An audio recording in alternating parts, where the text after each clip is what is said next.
So why HVAC? Like how'd that even get in your head? I knew that I didn't want to go off to college and pursue something. So I figured, hey, what about a trade? Yeah. Even though it was a little skeptical at first because obviously you don't see too many women in the trade, at all. They were like, hey, we see that the HVAC industry is actually kind of growing here in Indiana. And that would probably be something you may be really interested in. So once again, it was just something I just jumped into. Well, let me say, I'm glad that you chose HVAC. I tell myself that all the time. I really consider you as somebody who leads the way for women in the trades. Thank you. Yeah, it's amazing. I would really encourage as a business owner to think about what do we want that to look like for our team, right? Do we want it to feel like a job and people they might be happy, they might not be happy, they're happy while they're paying their bills, but then they become unsettled? Or do we want there to really be a career path? And you've got to put the time into it to invest in creating that career path. Welcome to the Lasting Business Solutions Podcast, Indy's launchpad to sustain business success, growth, and leadership. I'm your host, Renee Lucas, and I'm really excited about our conversation today. We're going to be talking about opportunity and initiative in the business and in our careers. And joining me today is my teammate from LCS Heating and Cooling, Nikita Jenkins. Nikita, welcome. Happy to be here. Yeah, I'm so excited to have this conversation with you.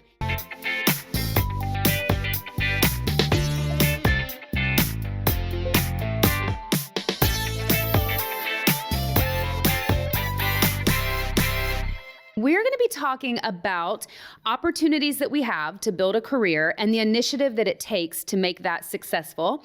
But we're going to be talking about it from an employer standpoint and an employee standpoint. So stay tuned. Now, before we get in too far, I'm going to give you a little background on Nikita here. So Nikita's been with us with LCS Heating and Cooling for almost 5 years. It'll be 5 years in May. You've been in the trades for about 7 years total, right? Yep. And a fun little fact about Nikita, it doesn't matter if it's January, if it's April, if it's July, if it's August, she will be in a hoodie, probably a hat. I think I saw your arms for the first time a few months ago. Yeah. When you were in a t-shirt, and I made you be in the t-shirt for a picture. Yeah, I was forced into that. So. I know, it's so funny. We joke around though, because everybody else will be in a tank top and shorts, and she'll roll in a hoodie still. Well, thank you for joining me today. I'm so excited to talk about this. Me too. Okay. So Nikita, let's just start. Tell us a little bit about how you got in the trades, why you chose HVAC. Did you look at it as kind of a job for now? Were you thinking career when you first started? Where was your head?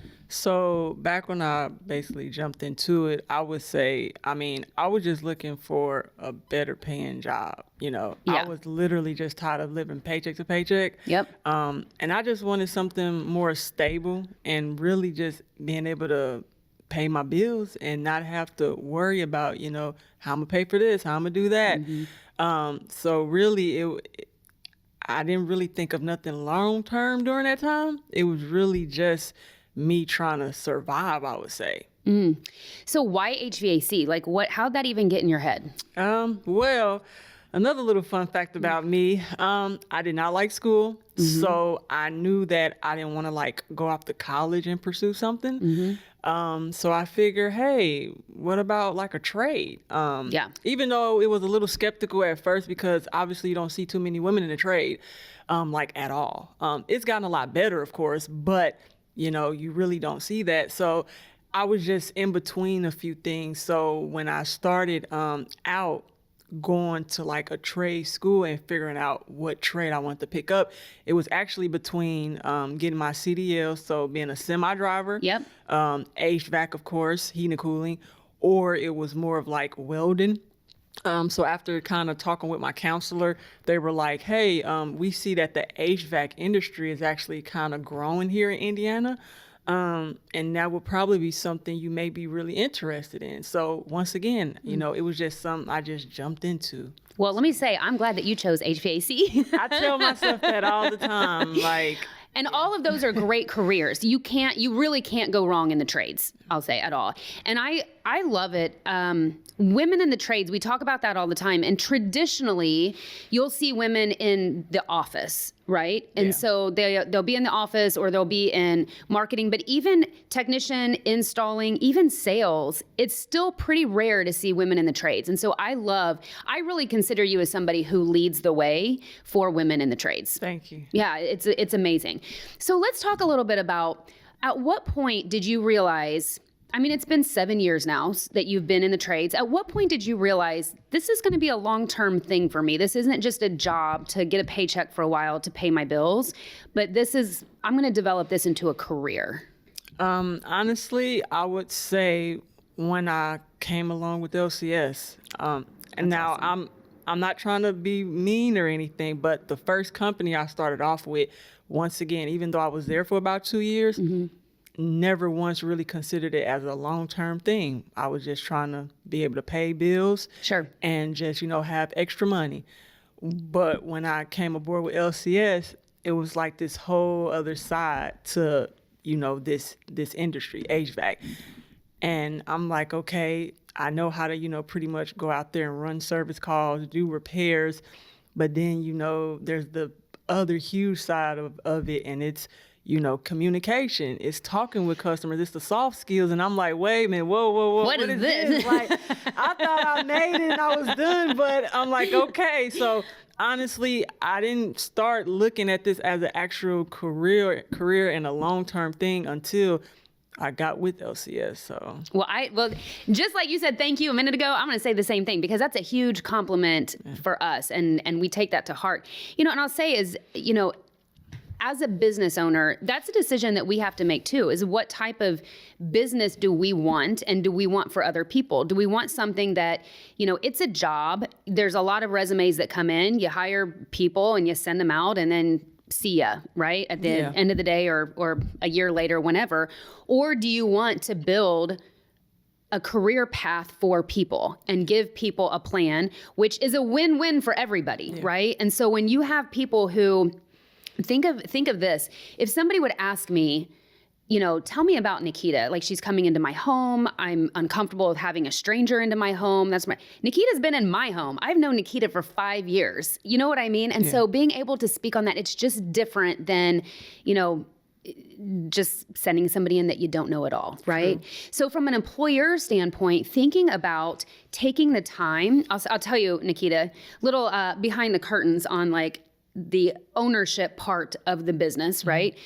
Is it's easy to get caught up in the day-to-day, right? This person needs something, we're training something over here, this customer's upset about something, we've got to deal with it. So we're balancing all this day-to-day stuff. The bills have to get paid, right? Yeah. So you balance all this day-to-day stuff. And then as a business owner, when are you really taking the time to do the things like creating a career path for people, creating a mentor program, creating a training plan, even creating a path on because investing in the tools that you have to have, that's a big investment for you. Oh, yeah. And really assisting in what does that look like long-term, right? Because there's certain things that to advance the technical side of your career, you have to have certain tools. Those tools are not cheap. We don't go to Meijer and buy those, right? I wish. I know. But I think there's got to be a plan for all of that. And so, I would really encourage as a business owner to think about what do we want that to look like for our team, right? Do we want it to feel like a job and people they might be happy, they might not be happy, they're happy while they're paying their bills, but then they become unsettled? Or do we want there to really be a career path? And you've got to put the time into it to invest in creating that career path, right? Now, there's an initiative part on your end too, right? Because an employer, a business can put anything in front of you, but unless you do something with it, right, you're not going to go anywhere. Sure. So give an example, Nikita, if you could, about an initiative that you had to take or some time that you had to invest to hone in on your skills, improve your skills, better yourself. Do you have an example? Yeah, I would say, which you already know this, but me wanting to learn how to do the large repairs. For the longest, I struggled with that. And I knew that on my end, I had to, get the right proper tools, which those tools definitely were not cheap. Right. So I had to invest the money into getting those type of tools, what I needed for those type of job repairs. Another thing was actually, diagnosing those type of repairs. Hey, is this actually what's going on? And this is what needs to be done. Mm-hmm. So I'm really glad that I finally overcame that, because it was a struggle, as a technician, you do end up getting complacent sometimes. Like once you learn how to do these repairs, it's like, okay, I got it. I'm good. No, you don't. Yeah. So I really wanted to step up and definitely tackle on those large repairs. Mm-hmm. And I wanted to be able to, go out to someone's home, diagnose it, confirm it, and also make that repair on my own with my own tools. So that definitely was a huge goal, and I'm just so happy I was able to accomplish it finally. Yeah, but it's and it's neat to see on my end, and I'm not technical at all, right? You don't want me coming out to your house, but it's really neat for me to see that growth, and so I like to see that in myself as a business owner.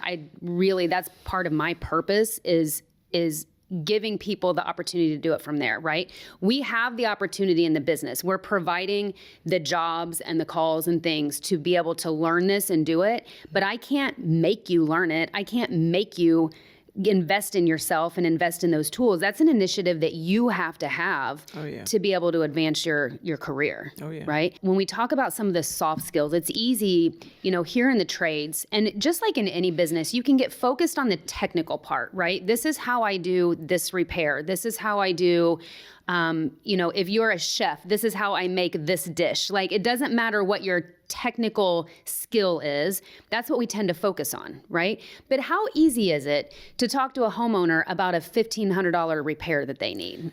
Not easy at all. So I kind of want to use an example, and also like this saying, it's called right thing, wrong way. So if you kind of think about that, so the right thing is, hey, we diagnosed the issue, right? Mm-hmm. This is what we know, this is what needs to be done in order to, get it fixed. Whatever option you want to choose, we can do that. And I would say the wrong way is, how do you approach that customer? How do you communicate that? Because you can easily go to someone and say, hey, this is what it is. This is what needs to be done.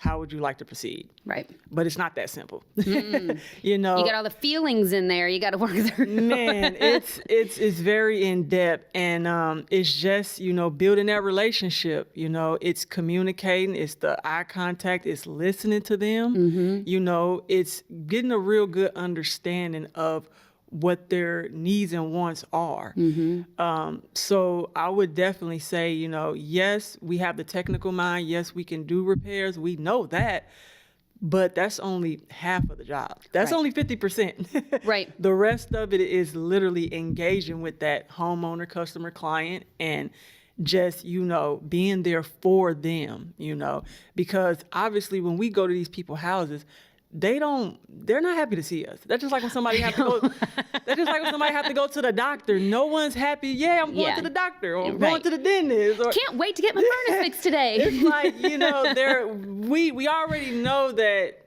they're already on the defense with us before we even get to that door. Yeah. What are you trying to sell me? What are you going to do? You going to fix it? You going to be here all day? Yeah. So, that's my biggest thing, and what I've also learned over the years is communication. Once again, communication is just not talking, it's listening.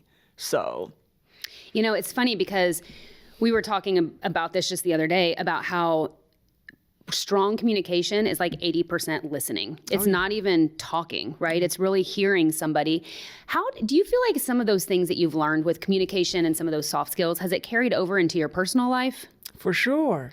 See, personal relationships, everything. I mean, the things when you invest in yourself, and we can make this all about our careers and things like that, but think of how it carries over into other aspects of our life too. Oh yeah. Yeah. Always.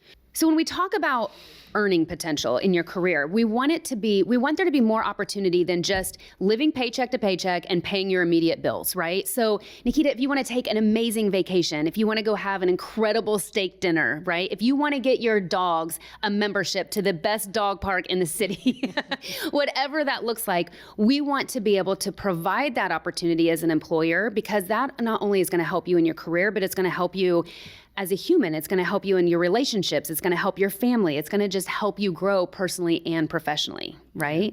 So how do we do that is the question. So a lot of people might think, as a technician, the only way you could possibly make more money would be to lie to people, sell them something they don't need, tell them there's a repair and that you need to fix something, break something while you're there to then, I mean, there's all kinds of things that people can think, right? Yeah.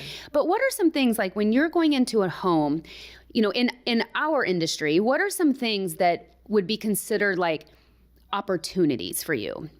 I would say just being observant, you know. I like to say that we're always going to treat, you know, every customer the same. Now the conversations are probably going to be different. Sure. But we're definitely going to treat them all the same. So just being mindful and observant on, once again, their wants and needs. I might go into a customer home and notice that, you know, they've got a lot of, like, I don't know, let's say smell goods or something going on. So I'm like, okay, this person tend to like, you know, fresh, clean air. Yep. Even though some people may not realize, you know, those chemicals in the air could also be affecting the air. But yes, that just gives me an idea on a person, okay, they like to have clean, fresh air. Yeah. You know, because that's what our first go-to is. Yep. So with that type of customer, you know, we may end up talking about some IEQ products. Yeah. You know, air cleaners, UV lights, different things like that. Yeah. Filtration systems. Yep. Oh yeah. Or, you know, say if I go into a customer home and I notice that, you know, I don't know if they may be on a ventilator, you know. Yep. So that's another thing to be mindful of. You know, they may want to see about a better, fresher, cleaner air quality. Sure. Things and such like that. So it really just depends on that customer, I would say, and just us doing our job and being observant and what they call it, basically not having tunnel vision. You know, it's like the horses that wear the blinders. Yes, you know, yeah, I know I'm coming here to, you know, do the furnace maintenance, or I'm just here, you know, for the system because something has happened with it. But what else can I do for this homeowner while I'm here? Yeah. You know? So it's just being observant and just, you know, paying attention to little details. Providing options. That's what I say. We're not here to make decisions for people. We're not here to spend their money, right? But we are here to provide options to improve their quality of life. Oh, yeah. And I love those examples that you gave. I was just complaining this morning because my parents have a portable humidifier in their living room. And they're out of town. I was like, we're just going to install a whole home humidifier in their house. but the inconvenience of changing that water, it's only humidifying like that little area. So those are the things that when we talk about opportunities, and every industry, whether it's HVAC or anything else, every industry has opportunities. You just have to learn what they are and then how to capitalize on them. And by capitalizing on them, that's not a bad thing. That in our world comes to educating people, right? Yeah. Because a lot of people have never even heard of a UV light. They've never heard of a more advanced filtration system. They didn't know that there was such a thing as a whole house dehumidifier, right? Yeah. So there's a lot of things that people don't know. Do you think 5 years ago, 4 years ago even, were your blinders on or were your blinders off? I would say they were definitely on. Because once again, my focus would be, hey, I'm gonna go in here, see what's going on with the system, and basically fix it. So I would encourage you to think about what opportunities as an employer you are really working on training your team on and having there for them to capitalize with the client or the customer, right? Now, you got to do something with those opportunities, right? Oh, yeah. Yeah. Oh, yeah. So, and I would encourage for, you know, any technician that's listening and watching to definitely take advantage of those opportunities, whatever that company is offering, because it's not going to do it itself. You have to, you know, put in that work and that effort. You have to want to do it. Yeah. And yeah. I think, Nikita, that's a really good point too. Was there something that kind of triggered you or changed to be like, man, I'm not just going to come in and just get in, repair something and leave. Like, I'm going to look around and be like, man, what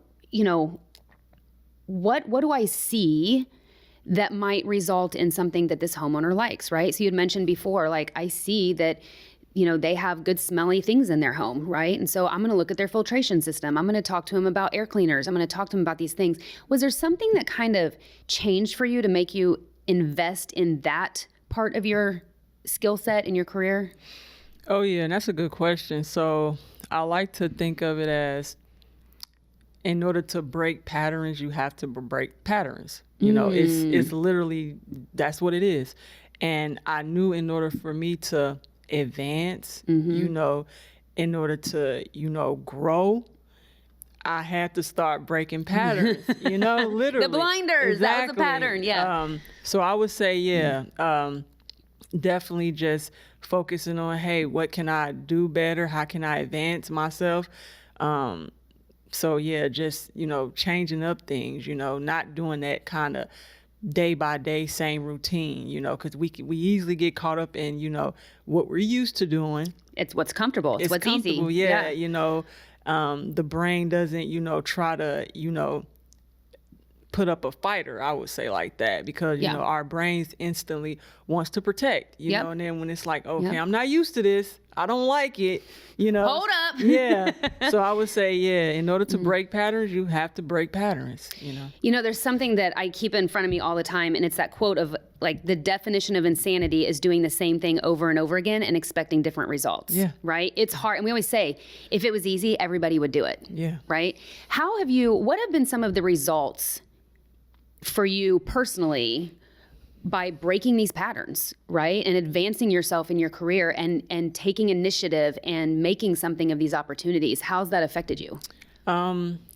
It's definitely opened up a lot more doors, because now it's not like I have this wall set up, anymore that's blocking me. Yeah. It's like, since I broke those patterns, hey, I got access to this now and that now. So it's opened up so many more opportunities, and it also gave me more confidence in myself, saying, okay, I can do this. Yes. Like, I can do this. Yes. So, yeah.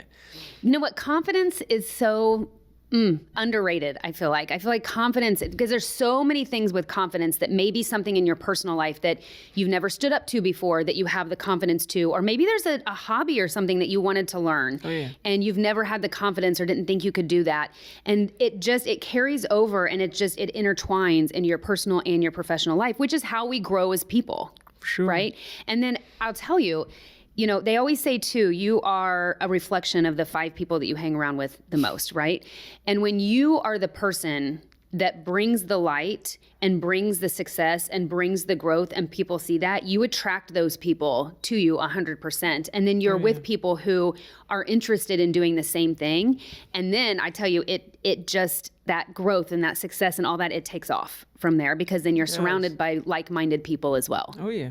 So Nikita, as we're wrapping up a little bit, I want to leave everybody with a quote that you shared with our team just recently. And it was about, like, we don't have to be perfect. What was the quote that you had? Don't wait for the perfect moment. Take the moment and make it perfect. Oh my gosh, I love that. Okay, let me see if I've got it. Don't wait for the perfect moment.